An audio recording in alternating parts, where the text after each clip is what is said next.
आचू हिकु ॻाल्हि पुछां, तूं किथे नाराज़ त कोन थी वेंदे? न तोखां छो नाराज़ थींदो? पुछ। इहो ॿुधाए त ज़मीन जा कागज़ किथे लिकाए रखिया अथई? तूं उहा शइ पुछ जेकी मुंहिंजी आहे। छा ज़मीन तुंहिंजी न आहे? मरियम, ज़मीन जी क़ीमत 100 करोड़ आहे।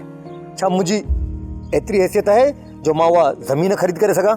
तो ख़रीद कई आ या खसे वरिती आ, पर आहे त तुंहिंजी। न मरियम, ज़मीन सोट जी आहे ऐं उन जी ई रहंदी।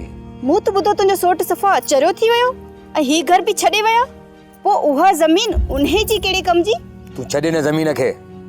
उन ज़मीन में लालच जो कॾहिं ॿधल आहे।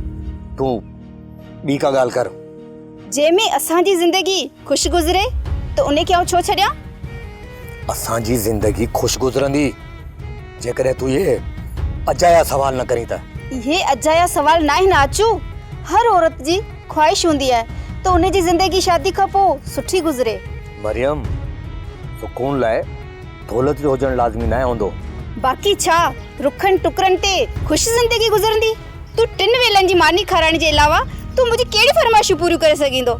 इन्हे जे करे चवां थी त इहो अजायो ज़िद छॾे ॾे। कुझु सोच मुंहिंजे बारे में ऐं कुझु पंहिंजे बारे में बि सोच।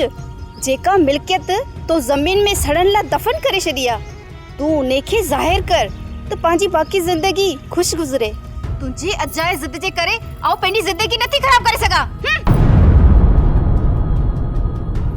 हिन जे मथां बि लालच जो कॾहिं सवार थी वियो आहे। मालिक साईं, पनाह में रखजाए। ईअं न थिए जो ही पाण सां गॾु मूंखे बि धुबण में गिले वञे।